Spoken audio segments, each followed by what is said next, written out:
हाँ तो बच्चों, हमारी आज की कहानी है लोमड़ी और कौवा। ये कहानी बहुत ही दिलचस्प और मज़ेदार है। जंगल की एक खुशगवार सुबह थी। परिंदे चहचहाते, दरख्तों के पत्ते हवा के साथ झूमते और सूरज की रोशनी हर तरफ सुनहरी धूप बिखेर रही थी। इसी जंगल में एक बहुत पुराना दरख्त था। उस पर एक कौवे ने अपना घोंसला बनाया हुआ था। वो अपने आप को सबसे ज्यादा होशियार समझता था। एक दिन कौवा अपने घोंसले में बैठा खुद से गुरूर भरे लहजे में कहने लगा, हाँ, पूरे जंगल में मुझसा अक्लमंद कोई नहीं।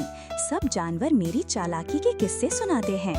इसी वक्त कौवा गांव के करीब गया और वहां एक औरत के सहन से ताज़ा और बेहतरीन रोटी चोंच में दबा लाया और वो खुशी खुशी अपने दरख्त पर जा बैठा। कौवा फख्र से बोला, वाह, आज तो मजे आ गए।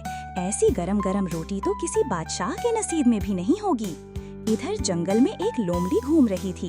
भूख से उसका पेट खड़क रहा था। अचानक उसने कौवे को देखा जो दरख्त पर बैठा मजे से रोटी खा रहा था। लोमड़ी खुद से बोली, अरे वाह, बस यही मौका है। अगर सीधा मांगूंगी तो कभी ना देगा, मगर तारीफ के जादू से काम लिया तो ये खुद ही फंस जाएगा। लोमड़ी दरख्त के नीचे आकर बोली, अस्सलामुअलैकुम मेरे प्यारे दोस्त कौवे, आज तुम्हें देखकर तो दिल बाग बाग हो गया। तुम्हारे काली परों की चमक तो लगता है सूरज को भी शर्मा देगी। कौवा हैरानी से कि ये सच है? लोमड़ी बोली, हाँ बिल्कुल सच है। और फिर तुम्हारी आंखें क्या ही खूबसूरत लग रही हैं। यकीन जानो, तुमसे हसीन परिंदा इस जंगल में और कोई नहीं। कौवा दिल ही दिल में खुश होकर बोला, कभी किसी ने मेरी इतनी तारीफ नहीं की। लोमड़ी ने मक्कारी से बात आगे बढ़ाई, एक बात सुनो, लोग कहते हैं कि कौवे की आवाज बहुत ही गंदी होती है, मगर मुझे यकीन नहीं आता। अगर तुम एक बार अपनी सरीली आवाज सुना दो तो आज जंगल की फिजा भी खुशबू से महक जाएगी। कौवा अब गुरूर में आ गया। उसने सोचा, आज साबित करके दिखाऊंगा कि मेरी आवाज सबसे मीठी है। उसने चोंच खोली और जोर से काई काई की। जूं ही उसने आवाज निकाली, रोटी नीचे गिर गई।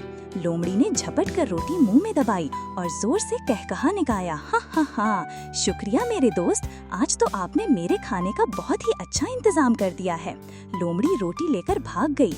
कौवा गुस्से और शर्मिंदगी से कांपने लगा और अफसोस से कहने लगा, हाय, मैं कितना बेवकूफ निकला, गुरूर ने मेरी अकल छीन ली। कहानी बहुत दिलचस्प, हिस्सा तो अभी बाकी है।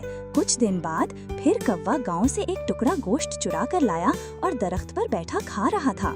लोमड़ी ने उसे देखा और फौरन भाग कर आ गई। लोमड़ी मीठी आवाज में बोली, मेरे प्यारे दोस्त, पिछली बार तुम्हारा नगमा सुनने का मौका ही न मिला।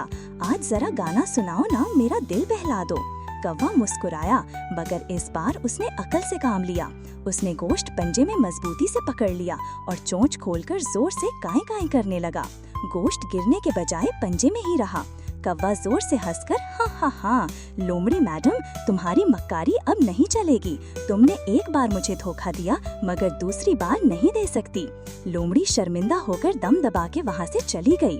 तो प्यारे बच्चों, इस कहानी से हमें बड़े दो सबक ये सीखने को मिलते हैं। नंबर 1, खुशामद और झूठी तारीफ के जाल में कभी न फंसो। नंबर 2, जो अपनी गलतियों से सीख ले वही असल अक्लमंद है।